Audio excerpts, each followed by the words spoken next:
New Zealand के खिलाफ दूसरे वनडे मुकाबले में राजकोट के मैदान पर रोहित शर्मा, विराट कोहली और केएल राहुल का जबरदस्त तूफान देखने को मिला, जहां टीम इंडिया ने एक ऐतिहासिक स्कोर खड़ा करते हुए इतिहास रच डाला। नमस्कार दोस्तों, एक बार फिर से आप सभी का हमारे चैनल में बहुत बहुत स्वागत है। दोस्तों, भारत और न्यूजीलैंड के बीच आज खेला गया दूसरा वनडे मुकाबला बेहद ही शानदार और रोमांच से भरपूर रहा, जहां एक बार फिर भारतीय बल्लेबाजों ने अपनी ताकत का लोहा मनवाया। तो दोस्तों, आज के इस वीडियो में हम आपको इस मुकाबले का पूरा हाइलाइट्स विस्तार से बताने वाले हैं। लेकिन दोस्तों, उससे पहले अगर आपने अभी तक हमारे चैनल को सब्सक्राइब नहीं किया है तो चैनल को तुरंत सब्सक्राइब कर लीजिए और बेल आइकन को दबा लें। और अगर आप भी दूसरे वनडे मुकाबले में टीम इंडिया के बल्लेबाजों के इस तूफान को देखकर खुश हैं तो इस वीडियो को एक लाइक जरूर कर दें, क्योंकि इस वीडियो का लाइक टारगेट रखा गया है मात्र 500 लाइक्स। तो चलिए दोस्तों, शुरू करते हैं आज के इस बेहद ही शानदार मुकाबले का पूरा हाईलाइट शुरुआत से। दोस्तों, आज के इस मुकाबले में टॉस करने आए टीम इंडिया के कप्तान शुभमन गिल, और एक बार फिर से किस्मत ने उनका साथ दिया और टॉस शुभमन गिल के पक्ष में ही गिरा। लेकिन इस बार कप्तान गिल ने बड़ा फैसला लेते हुए पहले बल्लेबाजी करने का निर्णय लिया, क्योंकि पिछले मुकाबले में भारत ने पहले गेंदबाजी की थी। इसके बाद भारतीय पारी की शुरुआत करने के लिए क्रीज पर उतरे शुभमन गिल और रोहित शर्मा। पहला ओवर लेकर आए काइल जेमसन, और इसी ओवर की पहली ही गेंद पर रोहित शर्मा ने शानदार कट शॉट खेलते हुए गेंद को बैकवर्ड पॉइंट की दिशा में 4 रनों के लिए बाउंड्री लाइन के पार पहुंचा दिया और टीम इंडिया को धमाकेदार शुरुआत दिला दी। इसके बाद ओवर की आखिरी गेंद पर शुभमन गिल के बल्ले से भी एक लाजवाब शॉट देखने को मिला, जब पैरों पर आई हुई गेंद को उन्होंने फाइन लेग की तरफ सिर्फ दिशा दिखाई और गेंद सीधा बाउंड्री लाइन के पार चली गई। पहले ओवर से टीम इंडिया के खाते में 9 रन जुड़ चुके थे। इसके बाद दूसरा ओवर शुरू हुआ और यहां पर भी रोहित शर्मा का जलवा देखने को मिला, जब उन्होंने फॉक्स की गेंद पर शानदार फ्लिक शॉट खेलते हुए मिड ऑन के ऊपर से गेंद को 4 रनों के लिए बाउंड्री के बाहर भेज दिया, और ये चौका देखने लायक था। इसके बाद भारतीय बल्लेबाजों की शानदार परफॉर्मेंस लगातार जारी रही। तीसरे ओवर में एक बार फिर काइल जेमसन गेंदबाजी करने आए, लेकिन इस बार उनके सामने शुभमन गिल ने क्लासिक कवर ड्राइव खेलते हुए गेंद को बेहतरीन गैप में डालकर एक और शानदार चौका जड़ दिया। भारतीय टीम के लिए सब कुछ बिल्कुल परफेक्ट चल रहा था, क्योंकि दोनों ओपनर्स ने टीम इंडिया को बेहतरीन शुरुआत दिलाने में कोई कसर नहीं छोड़ी। इसी बीच रोहित शर्मा ने अपनी ताकत दिखाई और गेंद को सीधे स्टैंड्स में पहुंचाते हुए इस मुकाबले का पहला छक्का जड़ दिया। बैकवर्ड स्क्वायर लेग के ऊपर से अपने फेवरेट पुल शॉट के साथ हिटमैन रोहित शर्मा ने दर्शकों का दिल जीत लिया। इसके बाद शुभमन गिल भी पीछे नहीं रहे, और जब 9वां ओवर डालने आए आदित्य अशोक, तो उनके सामने भी शुभमन गिल ने एक लाजवाब शॉट खेलते हुए शानदार बाउंड्री जड़ दी और भारतीय पारी को और मजबूती दे दी। और इसी के साथ दोनों बल्लेबाजों के बीच एक शानदार 50 रनों की साझेदारी भी पूरी हो गई। इसके बाद शुभमन गिल ने अपनी बेहतरीन बल्लेबाजी को लगातार जारी रखा, और एक बार फिर उनके बल्ले से एक लाजवाब शॉट देखने को मिला, जब पैरों पर आई हुई गेंद को उन्होंने फाइन लेग की दिशा में मोड़ते हुए 4 रनों के लिए बाउंड्री लाइन के पार पहुंचा दिया और एक और शानदार चौका अपने नाम कर लिया। इसके बाद दोस्तों, माइकल ब्रेसवेल के 13वें ओवर की तीसरी गेंद पर भी शुभमन गिल ने कमाल की बल्लेबाजी दिखाई और एक बार फिर बैकवर्ड स्क्वायर लेग के ऊपर से शानदार स्लॉग सीप खेलते हुए गेंद को सीधे स्टैंड्स में पहुंचा दिया, और ये शुभमन गिल के बल्ले से निकला हुआ दूसरा शानदार छक्का देखने को मिला। इसके बाद रोहित शर्मा भी कहां पीछे रहने वाले थे, और उन्होंने काइल जेमसन की एक गेंद पर जबरदस्त शॉट खेलते हुए मिड ऑफ के ऊपर से गेंद को बाउंड्री लाइन के बाहर भेज दिया, और बैकफुट से खेला गया ये चौका वाकई देखने लायक था।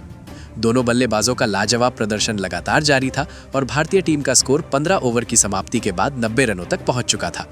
इसके बाद सब कुछ टीम इंडिया के पक्ष में चलता हुआ नजर आ रहा था, लेकिन तभी आदित्य अशोक ने कमाल की गेंदबाजी करते हुए शुभमन गिल को पवेलियन भेज दिया, और यहां पर एक बार फिर ग्लेन फिलिप्स ने शानदार कैच पकड़कर टीम इंडिया को बड़ा झटका दे दिया। शुभमन गिल शानदार बल्लेबाजी कर रहे थे, लेकिन आखिरकार 40 रनों की बेहतरीन पारी खेलकर वो पवेलियन लौट गए, और यूं एक शानदार अर्धशतक से वो चूक गए। इसके बाद नए बल्लेबाज के तौर पर विराट कोहली क्रीज पर आए, और आते ही उन्होंने फॉक्स की गेंद पर क्लासिक स्ट्रेट ड्राइव खेलते हुए गेंद को बाउंड्री लाइन के पार पहुंचा दिया और एक शानदार चौके के साथ अपनी पारी की धमाकेदार शुरुआत कर दी। इसके बाद फॉक्स की ही एक और गेंद पर विराट कोहली ने बेहतरीन पुल शॉट खेला, और इस चौके के साथ ही भारतीय टीम का स्कोर भी 100 रनों के पार पहुंच गया। इसके बाद रोहित शर्मा ने अपने गियर बदल दिए और 18वें ओवर की दूसरी गेंद पर एक और लाजवाब शॉट खेलते हुए गेंद को जोरदार पुल करते हुए बाउंड्री लाइन के बाहर भेज दिया। इसके बाद इसी ओवर की तीसरी गेंद पर भी रोहित शर्मा ने शानदार कट शॉट खेलते हुए एक बार फिर जेमसन को चौका जड़ दिया। हिटमैन रोहित शर्मा अब अपने अर्धशतक के बेहद करीब पहुंच चुके थे, लेकिन अपनी तूफानी बल्लेबाजी के साथ वो लगातार आगे बढ़ते जा रहे थे। इसी बीच उन्होंने एक और दमदार शॉट खेलते हुए गेंद को स्क्वायर लेग के ऊपर से सीधे स्टैंड्स में पहुंचा दिया, और इसी शानदार छक्के के साथ रोहित शर्मा ने दमदार बल्लेबाजी करते हुए अपना शानदार अर्धशतक भी पूरा कर लिया। टीम इंडिया के लिए एक और अहम पारी यहां पर हिटमैन रोहित शर्मा के बल्ले से देखने को मिली, जहां उन्होंने बेहतरीन बल्लेबाजी करते हुए अपना शानदार अर्धशतक पूरा कर लिया। हालांकि इस अर्धशतक तक पहुंचने के लिए रोहित शर्मा ने 54 गेंदों का सामना किया, लेकिन इसके बाद उन्होंने अपने गेयर बदल दिए और तेजी से रन बनाने लगे। इसी बीच विराट कोहली ने भी जबरदस्त परफॉर्मेंस दिखाते हुए एक गेंद को शानदार तरीके से लॉन्ग ऑन की दिशा में खेला और एक और खूबसूरत चौका अपने खाते में डाल दिया। इसके बाद 21वें ओवर की तीसरी गेंद पर विराट कोहली ने कमाल का शॉट खेलते हुए उसे बड़े शॉट में तब्दील कर दिया और नो लुक शॉट खेलते हुए गेंद को वन बाउंस में लॉन्ग ऑन के ऊपर से बाउंड्री लाइन के पार पहुंचा दिया और एक और शानदार चौका जड़ दिया। अब रोहित शर्मा और विराट कोहली की ये जोड़ी काफी तेजी से टीम इंडिया के स्कोर को आगे बढ़ा रही थी। इसी बीच जब एक बार फिर स्ट्राइक पर विराट कोहली आए और गेंदबाजी करने क्रिस्टन क्लार्क आए, तो उनकी गेंद को विराट कोहली ने बड़े शॉट में तब्दील करते हुए अपनी पारी का पहला छक्का यहां पर जड़ दिया और गेंद को सीधे लॉन्ग ऑन के ऊपर से स्टैंड्स में पहुंचा दिया। इसके बाद रोहित शर्मा ने भी बेहतरीन अंदाज में बल्लेबाजी जारी रखी और क्रिस्टन क्लार्क के इसी ओवर की आखिरी गेंद पर एक बार फिर से गेंद को शानदार तरीके से गैप में डालते हुए एक और लाजवाब चौका जड़ दिया और इस बार उन्होंने बैकवर्ड पॉइंट की दिशा में गेंद को पहुंचाया। इसके बाद अगले ओवर में रोहित शर्मा ने अपना दम दिखाया और यहां पर जैकरी फॉक्स की एक गेंद को सीधे स्टैंड्स तक पहुंचा दिया, लेकिन इस बार उन्होंने बैकफुट से मिड विकेट की दिशा में जोरदार शॉट खेलते हुए गेंद को 6 रनों के लिए बाउंड्री लाइन के पार भेज दिया। इसके बाद इसी ओवर की तीसरी गेंद पर भी रोहित शर्मा ने आगे बढ़कर एक और लाजवाब शॉट खेलते हुए गेंद को फिर से स्टैंड्स में पहुंचा दिया। दोनों बल्लेबाजों की ये साझेदारी बेहद तेजी से आगे बढ़ती हुई नजर आ रही थी और देखते ही देखते दोनों बल्लेबाजों ने अपनी शतकीय साझेदारी भी पूरी कर डाली और भारतीय टीम का स्कोर 30वें ओवर में ही 200 रनों के करीब पहुंच गया। हिटमैन रोहित शर्मा अपने शतक के बिल्कुल नजदीक पहुंच चुके थे, तो वहीं विराट कोहली भी शानदार बल्लेबाजी करते हुए अपने अर्धशतक के करीब पहुंच चुके थे। इसी बीच रोहित शर्मा ने एक बार फिर पुल शॉट खेलते हुए गेंद को बैकवर्ड स्क्वायर लेग की दिशा में भेजा और इस बार वन बाउंस में गेंद 4 रनों के लिए बाउंड्री लाइन के पार चली गई। विराट कोहली अब 42 रनों के स्कोर पर पहुंच चुके थे और उन्होंने भी सामने की दिशा में एक और शानदार शॉट खेलते हुए गेंद को 4 रनों के लिए बाउंड्री के बाहर भेज दिया।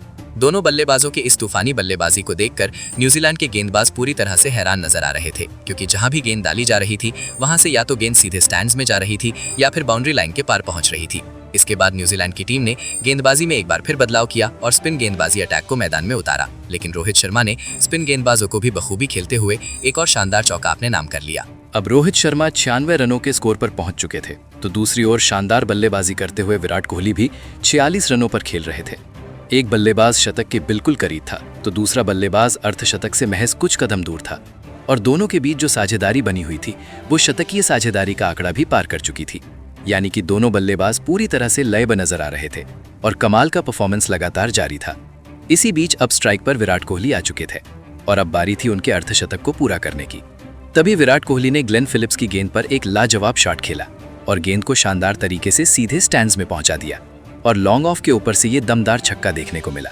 और इसी के साथ विराट कोहली ने दमदार बल्लेबाजी करते हुए अपना शानदार अर्धशतक भी पूरा कर लिया।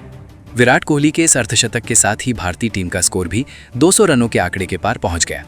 इसके बाद बारी थी रोहित शर्मा की, लेकिन इससे पहले विराट कोहली ने अपने अर्धशतक का शानदार अंदाज में जश्न मनाते हुए एक और बड़ा शॉट खेला और इस बार भी गेंद को सामने की दिशा में स्टैंड्स में पहुंचा दिया और एक और लाजवाब छक्का जड़ दिया।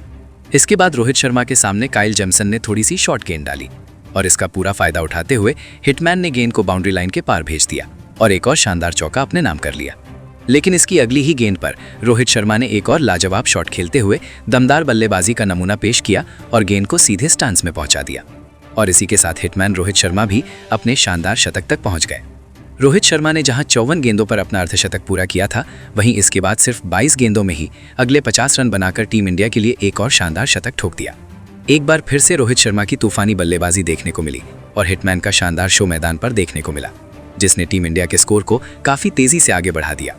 वहीं शतक पूरा करने के बाद भी रोहित शर्मा नहीं रुके और काइल जेमसन के सामने आगे बढ़कर एक और बड़ा शॉट खेलते हुए गेंद को डीप मिड विकेट के ऊपर से सीधे स्टैंड्स में पहुंचा दिया और ये शॉट उनके शतक के बाद आया एक और लाजवाब छक्का था। लेकिन इसके बाद रोहित शर्मा की ये पारी ज्यादा लंबी नहीं चल सकी। इसके बाद एक बड़े शॉट की कोशिश में उन्होंने बैकवर्ड पॉइंट की दिशा में गेंद खेलने का प्रयास किया, लेकिन गेंद उनके बल्ले का किनारा लेकर गई और वहां पर ग्लेन फिलिप्स ने हवा में उड़ते हुए एक बेहद ही शानदार कैच लपक लिया और इस तरह से रोहित शर्मा की तूफानी पारी का अंत हो गया। रोहित शर्मा शानदार बल्लेबाजी करते हुए आउट हुए, जहां उन्होंने 106 रनों की विस्फोटक पारी खेली और इस दौरान उन्होंने सिर्फ 78 गेंदों का सामना किया। इसके बाद रोहित शर्मा के आउट होने के बाद नए बल्लेबाज के रूप में क्रीज पर उतरे श्रेयस अय्यर। लेकिन इसी बीच विराट कोहली के बल्ले से एक बार फिर शानदार चौका देखने को मिला और भारतीय टीम की रनगति लगातार आगे बढ़ती रही। इसे आप एक तरह से भाग्यशाली चौका भी कह सकते हैं, क्योंकि गेंद बल्ले का किनारा लेकर गई लेकिन विकेट कीपर से थोड़ी सी दूर रह गई और इसी का फायदा बल्लेबाज को मिला और चौका टीम इंडिया के खाते में जुड़ गया। इसके बाद श्रेयस अय्यर ने भी क्रीज पर आते ही शानदार अंदाज में बल्लेबाजी शुरू की और पहली ही गेंद पर बेहतरीन फ्लिक शॉट खेलते हुए गेंद को शानदार गैप में डाल दिया और चौके के साथ अपनी पारी का धमाकेदार आगाज किया और टीम के स्कोर में अहम योगदान देना शुरू कर दिया। इसके बाद श्रेयस अय्यर ने आदित्य अशोक की गेंद को बड़े शॉट में तब्दील किया और खड़े खड़े मिड विकेट के ऊपर से गेंद को सीधे स्टैंड्स में पहुंचा दिया और एक और लाजवाब छक्का यहां पर उनके बल्ले से देखने को मिला। इसके बाद इसी ओवर में श्रेयस अय्यर ने बैकवर्ड पॉइंट की दिशा में शानदार कट शॉट खेला और गेंद को बाउंड्री लाइन के पार पहुंचाते हुए एक और बेहतरीन चौका जड़ दिया। इसके बाद विराट कोहली ने भी माइकल ब्रेसवेल के सामने कमाल की बल्लेबाजी दिखाई और एक और लाजवाब शॉट खेलते हुए गेंद को बाउंड्री लाइन के बाहर पहुंचा दिया। इसी के साथ भारतीय टीम का स्कोर 37 ओवर की समाप्ति के बाद 250 रनों के आंकड़े को पार कर चुका था और साफ नजर आ रहा था कि टीम इंडिया अब एक विशाल स्कोर की ओर तेजी से आगे बढ़ रही है। लेकिन इसी बीच फॉक्स की एक गेंद पर श्रेयस अय्यर ने अपर कट के जरिए बड़ा शॉट खेलने की कोशिश की, लेकिन इस बार वो कामयाब नहीं हो पाए और सामने फील्डर ने शानदार कैच पकड़ते हुए उनकी पारी का अंत कर दिया। इस तरह से एक अच्छी पारी खेलने के बाद श्रेयस अय्यर पवेलियन लौट गए, जिन्होंने टीम इंडिया के लिए 26 रनों का योगदान दिया। इसके बाद श्रेयस अय्यर के आउट होने के बाद केएल राहुल क्रीज पर उतरे और आते ही उन्होंने एक शानदार शॉट खेलते हुए गेंद को बाउंड्री लाइन के पार पहुंचा दिया और पिछले मुकाबले की लय को वहीं से आगे बढ़ा दिया जहां से उन्होंने छोड़ा था। इसके बाद केएल राहुल ने क्लासिक अंदाज में लॉन्ग ऑफ के ऊपर से एक बेहतरीन शॉट खेला और गेंद को सीधे स्टैंड्स में पहुंचा दिया और यहां पर राहुल के बल्ले से कमाल की टाइमिंग देखने को मिली। इसके बाद विराट कोहली भी पीछे नहीं रहे और अपनी शानदार फॉर्म को जारी रखते हुए एक और जबरदस्त शॉट के जरिए गेंद को 4 रनों के लिए बाउंड्री लाइन के बाहर भेज दिया। इसके बाद विराट कोहली के लिए एक वाइड यॉर्कर डालने की कोशिश की गई, लेकिन विराट कोहली ने इसे शानदार तरीके से कट करते हुए शॉट थर्ड मैन की दिशा में गेंद को 4 रनों के लिए बाउंड्री लाइन के पार भेज दिया और ये शॉट वाकई में देखने लायक था। इसके बाद विराट कोहली के बल्ले से एक और बेहतरीन पुल शॉट देखने को मिला, जब उन्होंने काइल जेमसन की शॉट गेंद को एक बार फिर से बाउंड्री लाइन के बाहर पहुंचा दिया और एक और शानदार चौका जड़ दिया। अब विराट कोहली अपने शतक के बेहद करीब पहुंच चुके थे। इसके बाद उन्होंने एक लाजवाब शॉट खेलते हुए 2 रन पूरे किए और इसी के साथ दमदार बल्लेबाजी करते हुए अपना शानदार शतक भी पूरा कर लिया।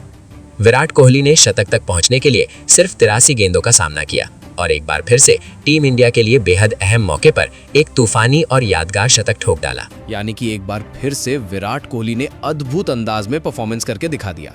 इसके बाद केएल राहुल ने भी अपनी शानदार फॉर्म को जारी रखा और एक बार फिर उनके बल्ले से लॉन्ग ऑफ के ऊपर एक लाजवाब शॉट देखने को मिला जो सीधा स्टैंड्स तक पहुंच गया।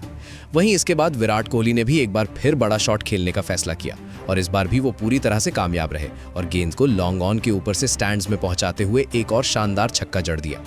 लेकिन इसकी अगली ही गेंद पर विराट कोहली एक बार फिर बड़ा शॉट खेलने के प्रयास में अपना विकेट गंवा बैठे और शानदार 109 रनों की यादगार पारी खेलकर पवेलियन लौट गए।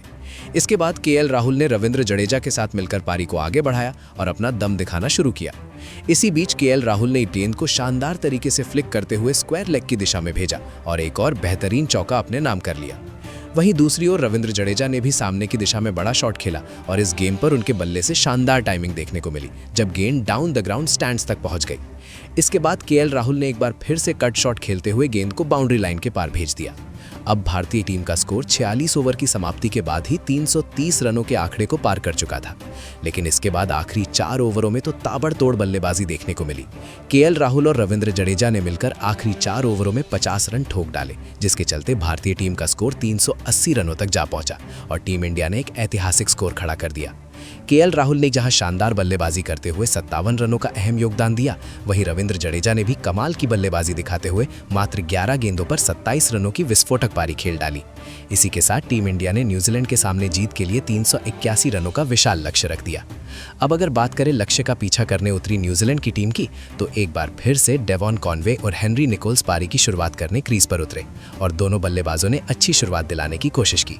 शुरुआती ओवरों में डेवॉन कॉनवे के बल्ले से पहले ओवर की दूसरी गेंद पर एक शानदार चौका देखने को मिला। इसके बाद डेवॉन कॉनवे और हेनरी निकोल्स ने मिलकर शुरुआती 5 ओवरों में टीम के लिए 25 रन जोड़ दिए। हालांकि शुरुआत थोड़ी धीमी जरूर रही, लेकिन दोनों बल्लेबाजों ने कोई भी विकेट नहीं गिरने दिया और एक मजबूत शुरुआत की ओर टीम को आगे बढ़ाया। पावर प्ले की समाप्ति तक दोनों बल्लेबाजों ने शानदार बल्लेबाजी की और बिना कोई विकेट गंवाए टीम के स्कोर को 62 रनों तक पहुंचा दिया, यानी कि दोनों बल्लेबाज शानदार लय में नजर आ रहे थे। लेकिन इसके बाद भारतीय गेंदबाजों ने मैच में वापसी करनी शुरू कर दी। हालांकि अगर शुरुआती 11 ओवरों की बात करें तो न्यूजीलैंड की टीम 70 रनों के स्कोर तक पहुंच चुकी थी और उन्हें अच्छी शुरुआत मिल चुकी थी और दोनों बल्लेबाज बेहतरीन अंदाज में टीम के स्कोर को आगे बढ़ा रहे थे। ऐसा लग रहा था कि न्यूजीलैंड की टीम भारतीय टीम के इस बड़े लक्ष्य का पीछा पूरी मजबूती और शिद्दत के साथ करने उतरी थी। लेकिन इसके बाद जैसे ही हर्षित राणा ने टीम इंडिया को पहली सफलता दिलाई, उसके बाद तो न्यूजीलैंड की टीम ताश के पत्तों की तरह बिखरती हुई नजर आने लगी। न्यूजीलैंड का पहला विकेट हेनरी निकोल्स के रूप में गिरा, जिन्हें शानदार गेंदबाजी करते हुए हर्षित राणा ने पवेलियन भेज दिया। इसके बाद डेविन कॉनवे की पारी भी ज्यादा लंबी नहीं चल सकी और उन्हें भी हर्षित राणा ने ही पवेलियन की राह दिखा दी। यानी कि एक ही ओवर में बैक टू बैक 2 बड़े विकेट भारत के खाते में आ गए। महज एक गेंद के अंतराल में 3 गेंदों के अंदर 2 विकेट चटकाकर हर्षित राणा ने इस मुकाबले में टीम इंडिया की जबरदस्त वापसी करवा दी। इसके बाद तो जो भी भारतीय गेंदबाज गेंदबाजी करने आ रहा था वो कमाल ही करता नजर आ रहा था। इसके बाद मोहम्मद सिराज गेंदबाजी करने आए और उन्होंने भी विल यंग को चलता कर दिया, जिनका शानदार कैच विकेटकीपर केएल राहुल ने लपक लिया और इस तरह से उनकी पारी भी समाप्त हो गई। एक और शानदार विकेट टीम इंडिया की झोली में आ चुका था। जिस न्यूजीलैंड की टीम ने बिना कोई विकेट गंवाए 70 रन बना लिए थे, वही टीम 73 रनों तक पहुंचते पहुंचते अपने 3 अहम विकेट गंवा चुकी थी। इसी दौरान न्यूजीलैंड का स्कोर जब 80 रनों के आसपास पहुंचा, तभी ग्लेन फिलिप्स का भी शानदार कैच श्रेयस अय्यर ने पकड़ लिया और उनकी पारी अभी अंत हो गया। इस विकेट के साथ कुलदीप यादव ने टीम इंडिया को इस मुकाबले की चौथी सफलता दिला दी, यानी कि भारतीय टीम ने पूरी तरह से न्यूजीलैंड पर दबदबा बनाना शुरू कर दिया था और भारतीय गेंदबाजों की लाजवाब गेंदबाजी साफ नजर आने लगी थी। इसके बाद प्रसिद्ध कृष्णा गेंदबाजी करने आए और उन्होंने भी कमाल की गेंद डालते हुए एक और बल्लेबाज को बोल्ड कर पवेलियन भेज दिया। यहां से भारतीय टीम की जीत लगभग तय हो चुकी थी, क्योंकि मिचेल सैंटनर भी ज्यादा देर तक क्रीज पर टिक नहीं पाए।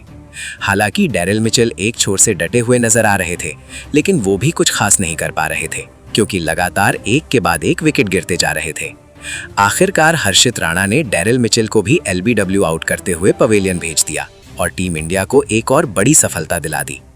इसके बाद न्यूजीलैंड के कप्तान माइकल ब्रेसवेल भी ज्यादा देर तक क्रीज पर नहीं टिक सके।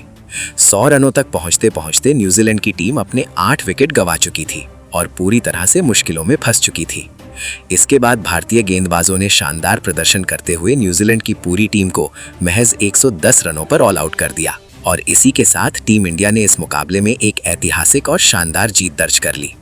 तो दोस्तों, आपको टीम इंडिया का ये दमदार प्रदर्शन कैसा लगा, हमें कमेंट करके जरूर बताएं।